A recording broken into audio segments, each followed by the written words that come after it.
They say some bargains are written in blood, others in tears. But the bargain Elena Torres made that night was written in something far more dangerous. Desperation and desire twisted together until you couldn't tell where one ended and the other began. This is the story of a maid who stumbled into a monster's secret and discovered he was just a man who'd forgotten how to be human. A story of revenge, redemption, and a love that bloomed in shadows where nothing should grow. So settle in close, dear listener. Turn down the lights.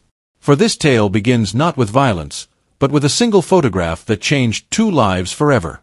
Elena's hands shook as she gathered the scattered photographs from the marble floor. She'd been cleaning Marco Salvatore's private office when her elbow knocked the locked box from his desk. Now its contents lay exposed, and her heart hammered with the knowledge that maids who saw too much in this house simply disappeared. But one photograph caught her eye. A beautiful woman with dark hair and a smile that could light the world. On the back, faded words, "Isabella, forever yours, 2015. Elena knew that face. Everyone did. Isabella Romano had vanished 9 years ago, and the city still whispered her name in fear and speculation. "Explain yourself." The voice came from the doorway, cold as death. Marco Salvatore stood there in his black suit, gray eyes fixed on Elena like a predator choosing when to strike. He was beautiful in a terrible way. Tall, scarred knuckles, a face that could have belonged to an angel before it learned about sin. Elena's throat closed. She'd heard the stories. Marco didn't forgive. Didn't forget. People who crossed him ended up in the river. "I'm sorry, Mr. Salvatore. You were just holding something that could get you killed." He moved closer, each step measured. "Dangerous. Tell me, little maid, do you value your life?" Elena couldn't breathe. Marco stopped inches away, so close she could smell expensive cologne and something darker underneath. Danger. Power. Death waiting behind those cold gray eyes. "Please," she whispered. "I have a little sister. She's sick. She needs me. Everyone needs something." He took the photograph from her trembling fingers, staring at Isabella's face. For just a heartbeat, his mask cracked. She saw pain there, raw and ancient, before ice rushed back in. "What's your name?" "Elena Torres, sir." "Elena." He said it slowly, tasting each syllable. "Do you know who I am?" She nodded. Everyone knew Marco Salvatore, the youngest Mafia boss in the city's history. They said he'd killed his first man at 16. That he ruled his empire with an iron fist and had no mercy in his heart. "Then you know what happens to people who see my secrets." His voice dropped lower. "They disappear." Tears burned Elena's eyes. "I'll forget everything. I swear. Please, my sister Rosa, she's only 12. She has leukemia. Without me, stop." Marco raised his hand. He studied her face like he was solving a puzzle. "Your sister is dying, and you're here scrubbing my floors for pennies. How devoted." "She's all I have. And Isabella was all I had." The confession hung between them like smoke. "Until someone took her from me." Elena's mind raced. Why was he telling her this? Killers didn't share their pain with witnesses. They simply eliminated them. Marco turned away, staring out the window at the city lights below. "You're going to help me, Elena Torres. Not because you want to. Because you have no choice." "Help you with what?" "Finding her killer." He said it so simply. Like he was asking her to fetch coffee, not hunt a murderer. Isabella didn't kill herself like the police said. She was murdered. Someone in my organization betrayed me. Betrayed us. He turned back, and his eyes burned with something fierce. "And you're going to help me find out who?" "I'm just a maid. I don't know anything about—" "You're nobody," he interrupted. "That's your value.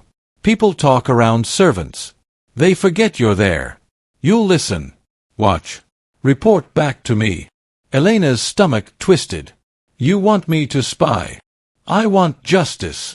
The word came out like a prayer and a threat combined. "And you want your sister to live. So here's my offer.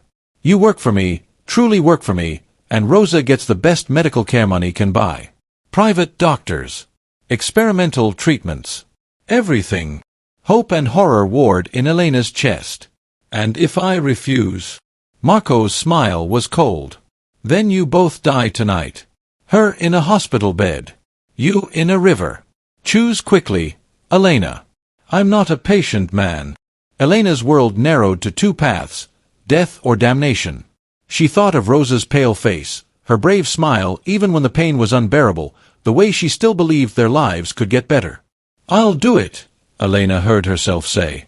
I'll help you. Something flickered in Marco's expression. Surprise, maybe. Or respect. Smart girl. He pulled out his phone, made a call. Dr. Chen. I'm sending you a patient. Rosa Torres, age 12, leukemia. I want her transferred to St. Augustine's private wing tonight. Full treatment plan. Cost is irrelevant. He ended the call, eyes finding Elena's. It's done.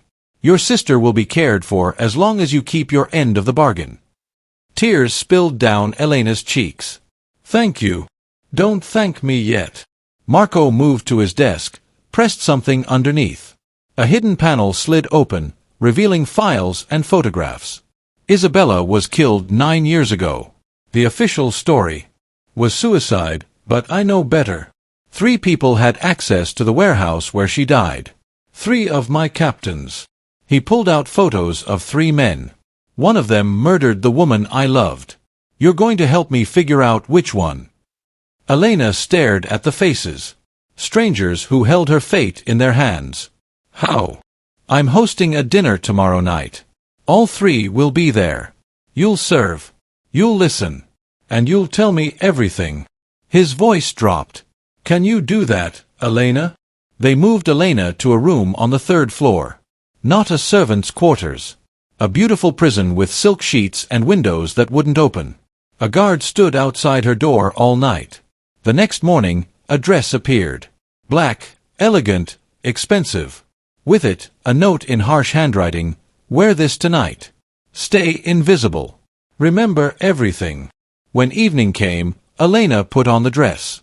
It transformed her. In the mirror, she looked like someone who belonged in Marco's dangerous world. The dinner was held in the grand hall. Crystal chandeliers threw light across marble floors. Men in expensive suits laughed and drank wine, their hands stained with blood hidden under gold rings. Elena moved through them like a ghost, carrying champagne, playing her role. But her ears were sharp, listening. Marco stood near the fireplace talking to the 3 captains from the photographs. Antonio was short and cruel-eyed. Vincent was handsome but cold. And Luca was quiet, watching everything with snake eyes. Your new servant is pretty, Antonio said, nodding at Elena. Where'd you find her? She's useful, Marco replied, his tone flat. That's all that matters. We all remember what happened last time you kept a woman close, Vincent added. The temperature dropped. Marco's jaw clenched. Careful, Vincent. Some memories are dangerous to speak aloud. Elena's heart pounded. She moved closer, pretending to refill glasses, catching fragments of conversation. 9 years and you still should let it go, Marco. Isabella made her choice. Then the lights went out. Darkness swallowed the room. Elena froze, champagne bottle still in her hand. Women screamed. Men shouted. Bodies pushed past her in the chaos. Then a sound split the air. A gunshot, sharp and final. When the lights flickered back on seconds later, Antonio lay on the floor. Blood pooled beneath him, spreading across white marble like spilled wine. His cruel eyes stared at nothing. Dead. The room erupted. People shouting, crying, backing away from the body. But Elena's eyes found Marco. He stood perfectly still, his face a mask of ice. But she saw his hands. They were shaking. Nobody moves, Marco commanded. His voice cut through the panic like a blade. Nobody leaves until I know what happened here. Fear rippled through the room. One of them was a killer. Maybe the same person who'd murdered Isabella. Vincent's face was pale. Luca's expression revealed nothing. And Antonio, he'd never speak again. Marco's eyes swept the room, landing on Elena. Something passed between them. Understanding. Trust. Danger. "Elena," he said, his voice carrying. "Come here." She walked through the crowd. People parted for her, staring. When she reached Marco, he did something unexpected. He pulled her close, his arm around her waist, possessive and protective. "This woman is mine," he announced to the room. "Anyone who touches her answers to me." The word mine echoed in Elena's head. She didn't know if it was real or pretend. But she felt it. The shift. The police came. They asked questions nobody answered honestly. They photographed the body, took statements, and left with knowing smiles. Everyone understood the truth. The law didn't reach inside Marco Salvatore's world. When the house finally emptied, silence pressed down like a weight. Elena found Marco in his office, staring at Isabella's photograph. "You shouldn't be here," he said without turning. "The guard let me pass. Because I told him to." Marco set down the photograph. "You did well tonight. Stayed calm. Didn't panic. Someone murdered a man 10 feet from me." Elena's voice shook. "How do you expect me to feel? Afraid? Smart?" He turned, his gray eyes finding hers. "Antonio knew something about Isabella's death. I'm certain of it. And now he's dead too. Do you think the same person killed them both? I think someone's tying up loose ends." Marco's jaw clenched. "Someone who's getting nervous because I've never stopped looking for the truth." Elena stepped closer. "Tell me about her. About Isabella." "Why?" "Because I need to understand what I'm risking my life for. Because you're not just hunting a killer, you're trying to forgive yourself for something." The words hung between them. Marco's expression cracked. "She was everything good in my life. The only light in all this darkness. We were going to run away together, start over somewhere clean." His voice broke. "But someone found out. Someone told my father. And he couldn't finish." But Elena understood. "Your father killed her." "My father gave the order," Marco said, his voice hollow. "But someone else pulled the trigger. Someone I trusted.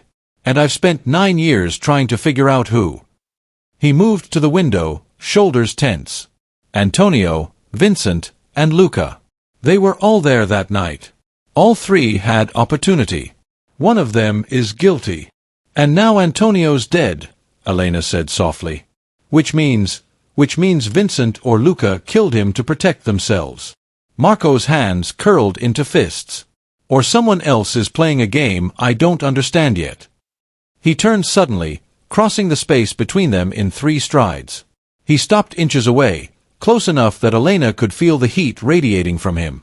"You should run," he said. "Take your sister and disappear. I'll make sure you have money, protection. But staying here, getting deeper into this, it'll destroy you." "You said I didn't have a choice. I'm giving you one now." His hand rose slowly, touching her face with surprising gentleness. "Because I've already gotten 1 woman killed. I won't do it again." Elena's breath caught. She saw past the ice in that moment. Saw the man beneath the monster. Broken. Grieving.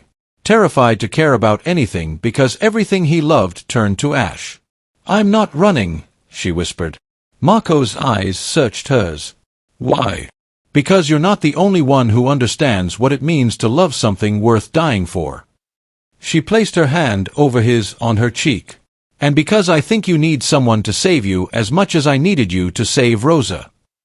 Something changed in Marco's eyes. The ice cracked. What lay beneath was molten, dangerous, raw. "You don't know what you're saying." "I know exactly what I'm saying." Elena didn't pull away. "You've been alone for 9 years, Marco. Punishing yourself. Pushing everyone away because you think you poison everything you touch." "I do." His voice was rough. "Everyone close to me ends up dead or destroyed." "Not everyone. Not yet." She smiled sadly. "Maybe I'm stubborn. Or stupid. But I'm still here. And I'm not leaving until we find who killed Isabella." "Elena!" She silenced him by pressing her finger to his lips. "Tomorrow we question Vincent and Luca. We find the truth. We get justice for the woman you loved." Her voice softened. And maybe we both get to live with ourselves again. Marco stared at her like she was a miracle he didn't deserve. Then slowly, carefully, like he was afraid she'd shatter, he pulled her close. "If you stay," he whispered against her hair, "everything changes. You won't just be helping me. You'll be part of this world. My world. And it's dark, Elena. So dark you might never find your way back to the light." Elena wrapped her arms around him, feeling his heart thunder against her chest. "Then we'll make our own light." Outside, dawn crept over the city. And in Marco Salvatore's office, two broken people held each other, finding strength in shared pain and a fragile hope neither dared name yet. The next 2 days moved like chess pieces sliding into place. Marco questioned Vincent first. The handsome captain swore innocence, but his eyes darted too much. Fear or guilt? Impossible to tell. Luca came next. The quiet one. He sat across from Marco, expression blank, and said 7 words, "I didn't kill Antonio or Isabella." Something in his voice rang true. Or maybe he was just the better liar. On the 3rd day, Elena was cleaning the library when she found it. A letter tucked inside one of Isabella's old books. Yellowed paper. Desperate handwriting. "Marco, if you're reading this, I'm already gone. Your father knows about us." But it wasn't Vincent or Luca who told him. It was Antonio. "He made a deal to become your father's successor. I'm the price he paid. I'm sorry we never got our forever. But please, don't let revenge consume you. Love again. Be more than this darkness. Always yours, Isabella." Elena's hands shook as she ran to find Marco. He read the letter 3 times, tears streaming down his face. "Antonio," he whispered. "It was always Antonio. And now he's dead," Elena said softly. "Justice found him before you could." Marco looked at her, and for the first time since they'd met, he smiled. Really smiled. "She told me to love again." His voice broke. Like she knew I'd spend years trying to die inside. Elena took his hand. Maybe she did. They stood together as sunset painted the office gold. The hunt was over. The truth found. And in that moment, Marco Salvatore made a choice. He chose to live. To let the past rest. To build something new with a woman who'd walked fearlessly into his darkness. "Thank you," he whispered. Elena smiled. "For what?" "For reminding me I'm still human." And in the fading light, the Mafia boss and the maid who saved each other found something neither expected: peace.